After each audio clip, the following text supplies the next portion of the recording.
Hello everyone, this is Rupesh Mishra and I welcome you all to your channel that is Math With। स्वागत करता हूँ आपके अपने channel पर। देखिए, जैसे लास्ट के वीडियो में हम लोगों ने न्यूमेरिकल किए थे, कुछ न्यूमेरिकल मुझे और कराने थे, तो वो इस वीडियो में कवर करते हैं। चलिए देखते हैं पहला जो आपका न्यूमेरिकल है क्या है। Show that the path of a point P. P एक कोई पॉइंट है, ठीक है, point P which possess two constant velocities. Two constant मतलब दोनों के दोनों कॉन्स्टेंट वेलोसिटीज़ हैं, u एंड v। सॉरी, यहाँ पे थोड़ा सा कट गया, यहाँ पे u और v है, ठीक है। Constant velocities u and v है, ठीक है, u एंड v है, थोड़ा सा पे कट गया है। और the first of which is in fix direction. कह रहे कि एक को हमने फिक्स डायरेक्शन पे लिया है, तो फिक्स डायरेक्शन आप कोई भी ले सकते हो। और ज़्यादातर फिक्स डायरेक्शन जब आपको अपने मन से लेनी होती है तो एक्स एक्सिस के पैरेलल ले लेनी चाहिए। वाई एक्सिस के भी ले सकते हो, बट एक्स एक्सिस के पैरेलल लेने से ये फ़ायदा है कि आप एंगल जो एक्स पॉजिटिव एक्स एक्सिस के साथ आपको पता होता है एंटी क्लॉकवाइज बन जाता है, ठीक है, तो वो ईजी रहता है। And the other is perpendicular to the radius. यहाँ पे रेडियस है, टू द रेडियस, ठीक है, रेडियस वेक्टर। तो जो दूसरी वेलोसिटी है वो रेडियस वेक्टर के perpendicular. You can say that ये ट्रांसवर्स की बात कर रहा है, बिल्कुल ट्रांसवर्स की बात कर रहा है, ठीक है। Radius vector drawn from a fixed point O. ये पॉइंट देख लीजिएगा, पॉइंट लिखा हुआ है ये point O is a conic section whose focus is O and eccentricity is U upon V. ये इसेंट्रिसिटी है, इसेंट्रिसिटी को ई से लिखते हैं, ठीक है, इसेंट्रिसिटी है ये। तो उसकी इसेंट्रिसिटी मुझे u अपॉन वी प्रूव करना है और वो एक कोनिक सेक्शन होगा। तो समझिए, सीधी सी बात है, दुनिया भर के जितने भी कर्व आज तक पढ़ रखे हैं आपने, सब के सब एक कोनिक के पार्ट होते हैं, एक कोन के पार्ट होते हैं। शिव जी का डमरू है ना, उसी से सारे पार्ट्स निकले हैं, ठीक है। शिव जी का डमरू कहने का मतलब ये है, सिंपल सा, जो डमरू का शेप होता है, आप लोगों ने सब लोगों ने बचपन में खेला होगा। दुनिया भर के जितने भी शेप होते हैं वो सब के सब इसी से निकले हैं। क्लास 11th में आपने पढ़ा होगा, आपके टीचर ने पढ़ाया होगा। इसको डिफरेंट एंगल से कट करने पे कोनिक्स मिलता है, ठीक है। कभी सर्कल मिलेगा, कभी प्लेन मिलेगा, कभी इलिप्स मिलेगा, कभी पैराबोला मिलेगा, कभी हाइपरबोला मिलेगा, कभी डबल लाइंस मिलेंगी, कभी पैरेलल लाइंस मिलेंगे, इंटरसेक्टिंग लाइंस मिलेंगी, ये सारी चीज़ें मिलती हैं। इन सब को कोनिक बोला जाता है, ठीक है, क्योंकि ये सभी कट करने से यानी सेक्शन करने से मिलते हैं, इसीलिए इसे कोनिक सेक्शन कहते हैं, ठीक है। तो चलिए बात करते हैं जो इन्होंने बोला है कि दो हमें डायरेक्शंस लेनी है। तो चलिए देखते हैं। अगर मान लेते हैं थोड़ी देर के लिए कि एक्सिस में बना लेता हूँ,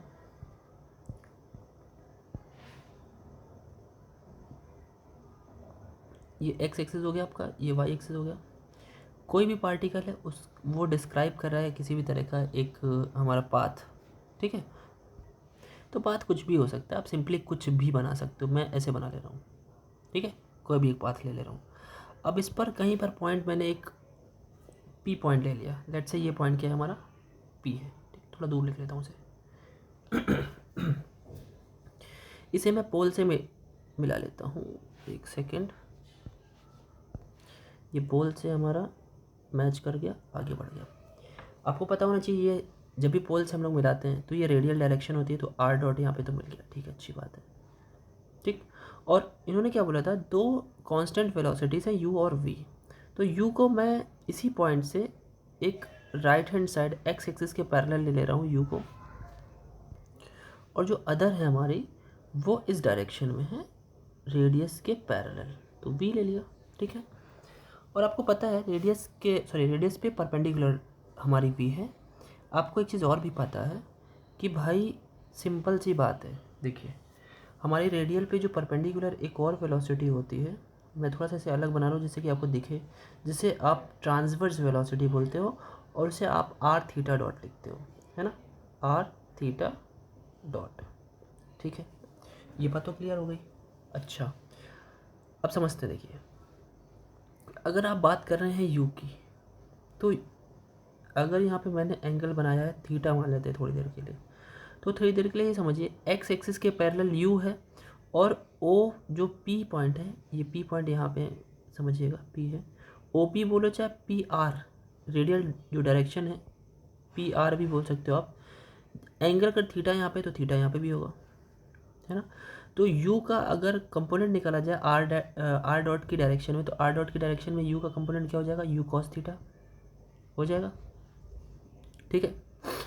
और u का एक और कंपोनेंट निकलेगा जो आपके r पे एकदम परपेंडिकुलर शो होगा, जिसे आप सिंपली u साइन थीटा कह सकते हो, क्योंकि ये परपेंडिकुलर है रेडियस फैक्टर के, क्योंकि रेडियस फैक्टर के साथ u का एंगल थीटा है और उसी पर परपेंडिकुलर u साइन थीटा होगा।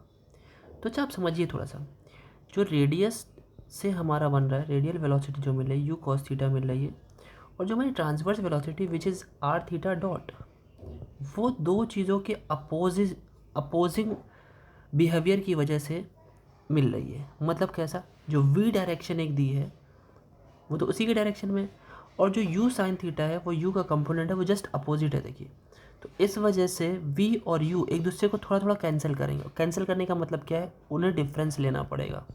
अगर आप उसका भी रिजल्टेंट निकालना चाहते हैं, मतलब जो हमारा आर थीटा डॉट है वो ट्रांसवर्स जो हमारी वेलोसिटी है वो v और u साइन थीटा के अपोजिट बिहेवियर से आ रही है। अपोजिट बिहेवियर का मतलब ही होता है डिफरेंस। अगर ये दोनों एक ही डायरेक्शन में होते तो v प्लस लिखता मैं, v plus you sine theta, लेकिन अपोजिट है तो ये हो गया। दो इक्वेशन यहाँ से आपको मिल गई। अब करना क्या है अपने को, क्वेश्चन पढ़ लेते हैं। ये एक कोनिक सेक्शन शो करता है, ठीक है, और ठीक है, जिसकी इसेंट्रिसिटी यू अपन। अभी इसेंट्रिसिटी क्या होता है आपको समझ में आएगा, ठीक है। एक काम करते हैं, चूँकि ये आर और थीटा में है पाथ, तो अब इसका पाथ बनाने की कोशिश करते हैं। आर और थीटा को एक साथ लाते हैं, तो ऐसे केस में आपको क्या करना चाहिए, आर और थीटा को सेम कर लेना चाहिए, या फिर यू कैन से दैट कि आप डिवाइड कर लो सिंपली, डिवाइडिंग 1/2, 1 को 2 से डिवाइड कर दो, तभी तो पाथ मिलेगा दोनों को सेटिस्फाई करने वाला। जब भी हमें पाथ निकालना होता है तो दोनों इक्वेशन को या तो आप ऐड कर लो, सब्ट्रैक्ट कर लो, डिवाइड कर लो, मल्टीप्लाई कर लो, जिससे फ़ायदा मिले। तो यहाँ डिवाइड करने से फ़ायदा मिलता है, चलिए करते हैं। तो आप जैसे डिवाइड करोगे तो ऊपर में मिला आपको आर डॉट, ठीक है, और नीचे में मिला आपको आर थीटा डॉट, ठीक है, ठीक है। और राइट हैंड साइड जब आप डिवाइड करोगे तो यू कॉस थीटा आपको ऊपर मिला, और होल अपॉन में V minus U sine theta. अब आर डॉट का क्या मतलब होता है, सभी लोग जानते हो। आर डॉट का मतलब D R by D T होता है, और थीटा डॉट का मतलब D theta by D T. अब आप दोनों को डिवीज़न में लिख रहे हो भाई, है ना। थीटा डॉट क्या है, D theta by D T. जब डिवीज़न में आपने लिखा हुआ, यहाँ पर देखिए डिवीज़न में लिखा है ना, तो डी टी से डी टी कैंसिल हो जाएगा, तो सिंपली मैं डी टी को हटा देता हूँ, बाकी चीज़ों को लिख लेता हूँ, ठीक है। चलिए लिखता हूँ, देखिए, तो ऊपर डी आर हो गया हमारा सिंपल, और नीचे होगा डी थीटा। चलेगा, बिल्कुल चलेगा। बाकी u cos थीटा, u और v तो कांस्टेंट है भाई, तो u और v माने कुछ नहीं है, एक नंबर है सिंपल सा। तो थीटा वेरिएबल हो गया, r वेरिएबल हो गया। आपने वेरिएबल सेपरेशन मेथड पढ़ा होगा डिफरेंशियल इक्वेशन में, जो पिछले सेमेस्टर में, आई थिंक सेकेंड सेमेस्टर में था या थर्ड सेमेस्टर में, सेकेंड सेमेस्टर में था। तो उसमें वेरिएबल सेपरेशन में जो वेरिएबल जिसका टाइप का होता है उसे उधर कर देना चाहिए। तो मैं एक काम करता हूँ, इधर डी आर के साथ आर को रहने देता हूँ, और डी थीटा उधर भेज देता हूँ, U cos theta whole upon V minus U sine theta, और इसके साथ डी थीटा मैंने इधर कर दिया। अब बोथ साइड आप इंटीग्रेट कर लेंगे, ठीक है। इंटीग्रेशन देखिए बड़ी सिंपल सी बात है। अगर आप इसके डिनोमिनेटर को टी मानोगे, सब्स्टिट्यूशन की बात कर रहा हूँ मैं, तो उसका डिफ्रेंशिएशन सिंपली ऊपर दिया हुआ है, ठीक है। तो इंटीग्रेशन बताने की ज़रूरत नहीं है, मेरे ख्याल से आप लोग को आता होगा। तो आप डायरेक्टली इंटीग्रेट जैसे इसे करोगे, integration with respect to respective जो भी हमारा वेरिएबल होगा उसके रिस्पेक्ट में कर रहे हैं, तो लेफ्ट हैंड साइड में लॉग आर आपको मिला, और राइट हैंड साइड में भी आपको log V minus U sine theta मिला होगा। अब जब आप इसका डिफ्रेंशिएशन कर रहे होंगे तो माइनस साइन भी एक आपको मिलेगा, प्लस कॉन्स्टेंट ऑफ इंटीग्रेशन होता है, तो कॉन्स्टेंट ऑफ इंटीग्रेशन आप सी लो, जो आपका मन करे वो ले सकते हो। मैं यहाँ पे लॉग सी ले रहा हूँ, क्योंकि लॉग लेने से फ़ायदा ये है सब जगह के लॉग हट सकते हैं, ठीक है। चलिए इसको थोड़ा सॉल्व कर लेते हैं, ठीक है। तो जब सॉल्व आप करोगे तो मैंने क्या किया, लॉग आर और माइनस लॉग सी कर दिया, लेफ्ट में ले आए इसे, और minus log V minus U sine theta. इसको ऐसा करने का कुछ रीज़न है, और लॉग में जब डिफरेंस होता है तो वो डिवीज़न में चला जाता है, ठीक है। माइनस लॉग, ठीक, minus log V minus U sine theta. समझ आई बात। अब सुनिए, एक बात बताते हैं आपको। जब भी लॉग के बाहर कोई भी वैल्यू मल्टीप्लिकेशन में दी हो, लेट से यहाँ पे वैल्यू क्या है -1 है ना मल्टीप्लिकेशन में, तो इस -1 को हम अंदर पावर में ले जा सकते हैं, तो ये v minus U sine theta की होल पावर -1 हो जाएगा। तो -1 लिखने से अच्छा है कि आप उसको 1 में लिख दीजिए सिंपली। तो क्या लिखेंगे आप, r/c लॉग में ही कर दीजिए इसे, और इसे आप चाहें तो लिख सकते हैं log 1/v minus U sine theta. ठीक है, लॉग से लॉग हट गया, simply r/c is equal to 1/v minus U sine theta. Reciprocal कर दीजिए, सिंपल, थोड़ा सा ठीक लगेगा। तो वो कितना जाएगा, r/c रेसिप्रोकल करेंगे तो c/r हो जाएगा is equal to v minus U sine theta.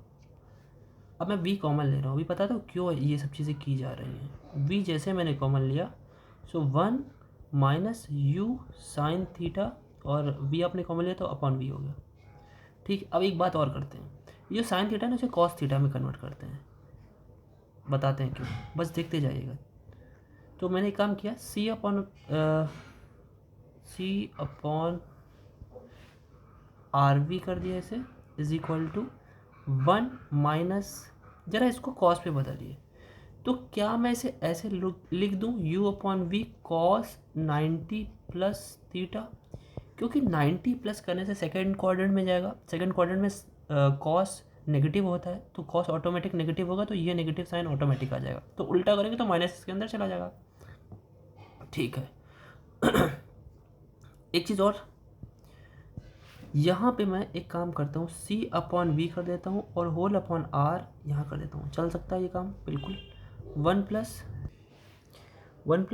u/v cos π/2 plus theta. अब एक बात आप समझिए, एक बात सुनिए आप, जो हमारा कोनिक सेक्शन होता है उसका एक परफेक्ट फॉर्म होता है। क्या फॉर्म होता है, L/r। अब ये आप सिंपली ये समझिए क्या इक्वेशन होता है, सारे के सारे जितने भी कोनिक्स आपने पढ़े, whether it belongs to parabola, family of parabola, family of ellipse, family of circle, family of lines, कुछ भी सब का सब इस पे डिफाइंड हो जाता है 1 प्लस ई कॉस थीटा पे। ठीक है, यहाँ पे L लेंथ होती है, अब वो कहाँ होती है मैं बताऊँगा आपको। अभी के लिए कोनिक सेक्शन का ये फॉर्मूला होता है पूरा का पूरा, तो ये बड़ी ही अच्छी बात होती है। यहाँ पे जो R की प्लेस है, देखिए R की प्लेस हटाने के बाद जो इधर लेफ्ट में बचा वो आपका L है। ठीक है, ये बात समझ में, ये L है उसका। अच्छा, और 1 आपको चाहिए होगा इसलिए मैंने यहाँ पे 1 बनाया, यहाँ पे पॉजिटिव आपको चाहिए इसलिए मैंने पॉजिटिव बनाया, और कॉस थीटा टाइप यानी कॉस चाहिए तो इसलिए मैंने कॉस बनाया। उसके अलावा यहाँ पे जो बचता है E, वही आपकी इसेंट्रिसिटी होती है। और ये जो फॉर्म आपके सामने, ये इक्वेशन नंबर जो 1 दिख रहा है ना आपको, इक्वेशन नंबर जो आपको 1 दिख रहा है, this is a kind of conic section. अब आप कंपेयर करोगे इससे तो आपको क्या मिलेगा, ऑन कंपेयरिंग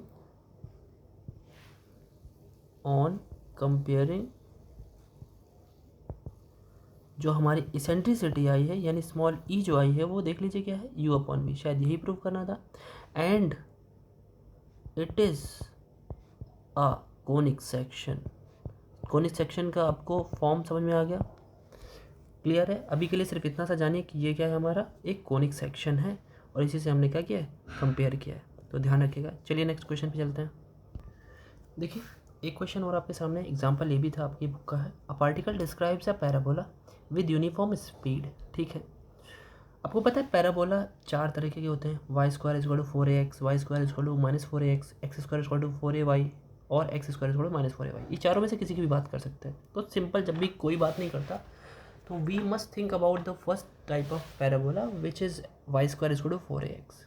ठीक है, जो हमारे बात किया जाए तो ओरिजिन को क्रॉस करता है, और यहाँ पे ओरिजिन को मैं फोकस बोलना चाहता हूँ। ठीक है, क्योंकि उसी पे बात होती है, तो मैं आपको बना के दिखाता हूँ। लेट्स से कोई भी एक पैराबोला है, मैं मान लेता हूँ यही वाला पैराबोला है। जब इन्होंने कुछ भी बोला है तो मैं कहीं भी बना सकता हूँ। ठीक है, सो ये मैंने एक ऐसे पैराबोला बना लिया, लेट्स से, ठीक है, ऐसे पैराबोला बना लिया, आप ऐसे बना सकते हो एग्जाम में। तो पैराबोला के पास जो उसका फोकस होता है उसके इनसाइड होता है, ये उसका हेड है, यहाँ पे ये उसका हेड है, वर्टेक्स जिसे बोल सकते हैं आप।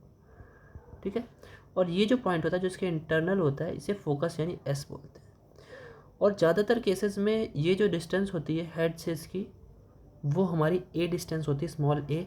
जो मैंने बोला आपसे एक parabola Y square equal to 4x की बात की ना मैंने अभी जस्ट 4ax, यहाँ पे जो ए होता है, जो ए की बात कर रहा हूँ मैं, ये वही डिस्टेंस है जो फोकस से हेड की होती है डिस्टेंस। ठीक, अच्छा अब इसके बाद क्या बोला है, देखिए पार्टिकल जो है वो डिस्क्राइब कर रहा है पैराबोला, मतलब वो ऐसा पाथ बना रहा है, ऐसी रोड पे चल रहा है जो एक पैराबोला है। ठीक है, show that it's angular velocity about the focus. कह रहे कि लेट्स से थोड़ी देर के लिए मैं इसे यहाँ पे ले लेता हूँ कि वो जो हमारा पार्टिकल है वो इस पॉइंट पे है। किस पॉइंट पे मैं मान लेता हूँ, चलिए यहीं पे मान लेता हूँ, यहाँ पर ये ऐसे उसका मूवमेंट है, लेट्स से इधर। ठीक, तो पॉइंट यहीं पे है, पी पॉइंट मान लेता हूँ, यहाँ पे पी पॉइंट है और इसकी जो डिस्टेंस है एस से मैंने यहाँ पे लिख दी। ठीक है, और आपको पता होना चाहिए कि जो पॉइंट होता है उसको ओरिजिन से मिलाओ, या यहाँ पे मैं बोलूँ पॉइंट को आप फोकस से मिलाओ, तो वही रेडियल डिस्टेंस होती है जिसे आप आर का नाम देते हो, आर। ठीक है, इतना क्लियर है। और अगर इसी फोकस से मैं अगर पैराबोले पे कहीं पे भी परपेंडिकुलर ड्रॉ कर पाऊँ, मतलब लेट्स से अगर ये मैंने यहाँ पे परपेंडिकुलर ड्रॉ किया है एक टेंजेंट के साथ 90 डिग्री बनाए, तो जो S से मेरी M तक की डिस्टेंस होगी वो SM जो होगी हमेशा क्या होगी, स्मॉल p। ठीक है, फोकस या फिर पोल से जो हमारा किसी भी पाथ पे जो परपेंडिकुलर ड्रॉ होता है, और परपेंडिकुलर हमेशा किस पे होता है, एक लाइन पे होता है। तो अगर कर्व पे आप लाइन की बात करें तो वो टेंजेंट होती है। ठीक है, तो वो एक टेंजेंट होती है, उस पर अगर आप 90 डिग्री बना पाए तो उस पॉइंट से यानी पोल से उस पर 90 डिग्री तक की जो डिस्टेंस होती है perpendicular distance, that is called as small P. हम लोगों ने स्मॉल पी को कहाँ पढ़ा है, जब हम लोगों ने एक रिलेशन पढ़ा था एंगुलर वेलोसिटी और लीनियर वेलोसिटी के बीच में। ठीक है, तो उसका यहाँ पे यूज़ करना है। अब समस्या देखिए, जो हमारा पेडल फॉर्म होता है किसी पैराबोला का, जो हमारे ऊपर ये पैराबोला लिखा है वाई स्क्वायर 4x, इसका जो पेडल फॉर्म होता है, बहुत ही ध्यान से सुनिएगा, पेडल फॉर्म ये MCQ में भी आ सकता है, डायरेक्टली पूछ सकता है। Pedal form of parabola is what, P square is equal to A R. R आप जानते हो, स्मॉल ए आप जानते हो, पी भी आप जानते हो। और आपको पता है जो एक रिलेशन होता है, relation between angular velocity theta dot और लीनियर वेलोसिटी v, वो VP अपॉन आर होता है, R square, sorry R VP upon R square होता है। ठीक है, यहाँ पे p की वैल्यू अगर मैं इस इक्वेशन से जो पेडल फॉर्म है वहाँ से निकाल के अगर इस पर पुट करता हूँ, सो क्या होगा, v under root A R whole upon R power 2। ठीक है, यहाँ पर v क्या है, कांस्टेंट है भाई, यूनिफॉर्म स्पीड बोला ना तो कांस्टेंट है, a भी कांस्टेंट है। तो एक काम करते हैं, आर पावर को मैं नीचे भेजता हूँ, चलिए देखते हैं। तो देखिए थीटा डॉट मेरा क्या हुआ फिर,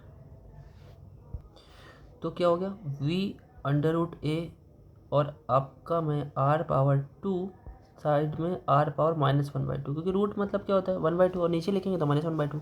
थोड़ा सा इसको सॉल्व कर लीजिए ज़रा, तो आर पावर 2 और आर पावर 1/2 -1/2 सॉल्व करेंगे तो आप मिलेगा आपको v अंडर रूट ए और ये आर पावर 3/2 हो जाएगा। पावर पावर ऐड होगी ना, माइनस में है तो नेगेटिव है, 2 to the 4 -1 is 3/2।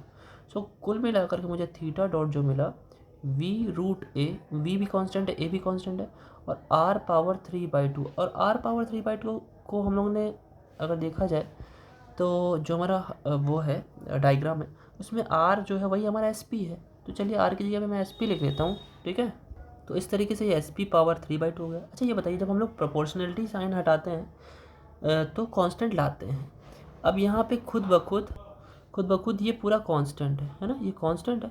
तो जब हम कांस्टेंट हटाएंगे तो प्रोपोर्शनलिटी साइन लाएंगे, सीधी सी बात है, उसी का जस्ट अपोजिट बात है। तो देखिए फिर हम क्या करेंगे, सिंपल, तो मैं इस कांस्टेंट को हटा रहा हूँ तो क्या बचेगा, प्रोपोर्शनलिटी का साइन आएगा और 1/SP अपनी जगह पर रहेगा, क्योंकि वही चेंज हो रहा है। तो इसे जब आप SP डिनोमिनेटर में है ना, इसीलिए इसे क्या बोलेंगे, डिनोमिनेटर की वजह से इसे इन्वर्सली प्रोपोर्शनल बोला जाता है। ठीक है, यही चीज़ हम लोग को प्रूव करना था कि इन्वर्सली प्रोपोर्शनल होता है हमारा एंगुलर वेलोसिटी, तो हेंस प्रूव्ड हो गया। चलिए नेक्स्ट क्वेश्चन पे चलते हैं। इम्पॉर्टेंट वो भी है। देखिए स्टूडेंट्स, ये भी बहुत ही इंपॉर्टेंट क्वेश्चन है, as your MCQ point of view से भी बहुत इंपॉर्टेंट है क्वेश्चन ये, और वैसे प्रूफ के रिगार्डिंग भी लिया जा सकता है इसे, अच्छा क्वेश्चन है। ये proof that the angular acceleration of the direction of motion of a point moving in a plane is this. यहाँ पे रो की बात हो गई, रो है ये रो, इसे रेडियस ऑफ कर्वेचर बोलते हैं। तो रो की बात हो जाती है तो हमारे इंट्रिंसिक इक्वेशन की बात आ जाती है। इंट्रिंसिक इक्वेशन क्या होता है, जिसमें एस और साइन दोनों होते हैं, ऐसी इक्वेशन को हम लोग इंट्रिंसिक इक्वेशन बोलते हैं। तो यहाँ पे आपको प्रूफ क्या करना है, बोला है कि motion of the point moving in a plane is angular acceleration proof करना है, मतलब साइन डबल डैश बोल सकते हैं आप। एंगुलर एक्सेलरेशन, यहाँ पे एंगल हमारा एस साइन होता है, और एस हमारा क्या होता है, एस हमारा, ये चीज़ मैं आपको ऐसे समझाता हूँ कि लेट से थोड़ी देर के लिए कोई भी पाथ मैंने एक डिस्क्राइब कर लिया लाइक इस टाइप से, ठीक है, और पार्टिकल मेरा यहाँ से लेके यहाँ तक आया है, यहाँ से यहाँ तक की डिस्टेंस जो उसने कवर की वो स्मॉल एस है, ठीक है। और जो हमारे एंगल में चेंजमेंट आया है, जैसे मान लेते हैं ये एंगल हमारा यहाँ पे है, और एंगल में जो चेंजमेंट आया है, या यूँ बोल रहे हैं, वो साई के रूप में लिखा हुआ है। जैसे साई से delta, Sai plus delta Sai हो गया, तो मान लेते हैं थोड़ी देर के लिए जो चेंजमेंट आया वो हमारे उसमें एंगल जो मिला वो साई मिल रहा है। भाई सीधी सी बात है, देखिए अगर आप मूवमेंट कर रहे हैं और आपके एंगल में चेंजमेंट आ रहा है तो वो आपका एंगुलर वेलोसिटी हुआ, और भाई एक्सेलरेशन लेंगे तो एंगुलर एक्सेलरेशन हो जाएगा। तो यहाँ पे आपको कुल मिला के साइन डबल डॉट निकालना है। तो चलिए देखते हैं। सबसे पहले तो साइन डॉट का मतलब क्या है, साइन डॉट का मतलब सिंपल सा, साइन डॉट का मतलब D psi by D T हो गया। अब एक काम करते हैं, मैंने आपको रिलेशन बताया था, रो जो होता है, क्योंकि रो को मैंने इंक्लूड करना है क्योंकि प्रूफ में रो है, रो को हम डी एस डी साई बोलते हैं। तो इस प्रूफ में किस चीज़ की कमी रहेगी भाई, ठीक है देखते हैं। भाई रो हम तभी इंक्लूड कर पाएंगे जब हमारे पास साइन डी साई भी हो और डी एस भी हो। तो एक काम करते हैं, ये जो हमारा साइन डॉट है इसमें हम डी एस से मल्टीप्लाई और डिवाइड भी कर देते हैं, और अपने हिसाब से डी एस को अलग अलग भी कर देते हैं। देखिए, तो देखिए काम करते हैं, डी साइन को एक डी एस दे देते हैं नीचे की तरफ, और एक D S by D T को अलग लिख देते हैं। आपको पता है D S upon d t क्या होता है, वेलोसिटी होता है, जिसे हम कुछ भी लिख सकते हैं कि चलिए वी से रिप्रेजेंट कर दें, यू से रिप्रेजेंट कर दें, किसी से भी रिप्रेजेंट कर सकते हैं। वैसे इस क्वेश्चन में वी से लिखा हुआ है इसलिए वी से रिप्रेजेंट कर देते हैं। देखिए तो होगा क्या, ये जो आपका D sine upon D S है इसे 1 अपॉन रो लिख सकते हैं, और ये जो हमारा D S upon d T से वी लिख सकते हैं। तो ओवरऑल हमें वी अपॉन रो मिल रहा है, ठीक है, साइन डॉट।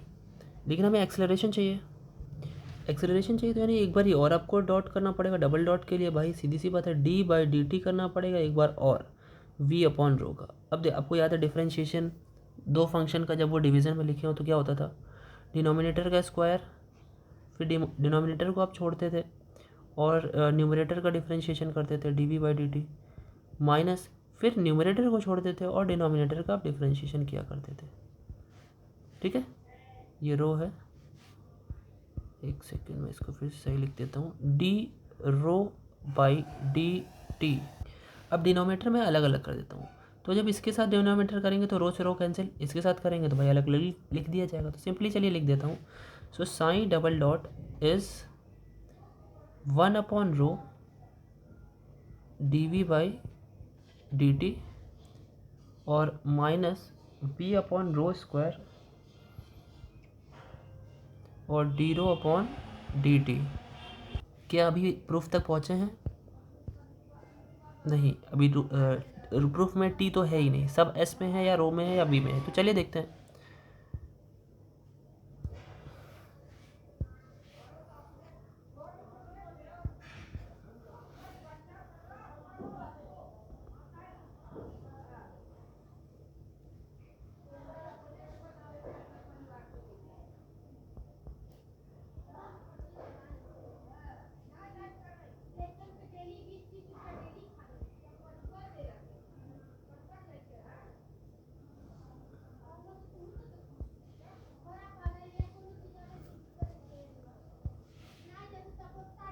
तो देखिए मैंने लिख तो लिया है, अब अपने को सब एस में कन्वर्ट करना है। तो एक काम करते हैं ना, देखिए डी एस में डी एस का मल्टीप्लाई और डिवाइड कर देते हैं सब जगह।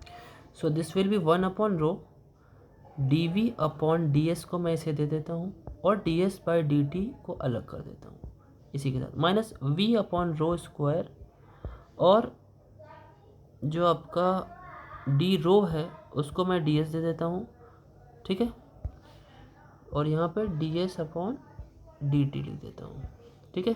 तो देखिए after transforming it will give you that dv upon ds तो ठीक है, और ds अपॉन dt आपको v दे देगा। सो यहाँ पे आपको v मिल जाएगा और dv अपॉन ds तो है ही, माइनस v, और ये भी आपको एक v दे देगा, तो v स्क्वायर हो जाएगा भाई, v स्क्वायर upon rho square into D rho by D S. I think this was the answer what we are gonna prove. So answer आपके हाथ में है। So this is the proof, hence proved.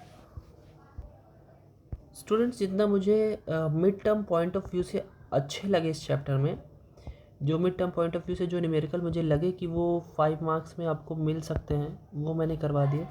और अगर आप कुछ और आपको मिलते हैं जो स्पेशली पेपर में आस्क्ड हैं, तो उन्हें आप कोशिश करिएगा लगाने की। If you don't know the answer and how to solve it, you can directly send it to the Telegram channel what we had made for you. वो उस नेम से है मैथ फॉर कन्वर्सेशन, आप सभी जानते होंगे, और नहीं जानते हो तो डिस्क्रिप्शन में लिंक है, आप जा कर के पहले तो मैथ जो हमारा टेलीग्राम चैनल उस पर ज्वाइन कर लो।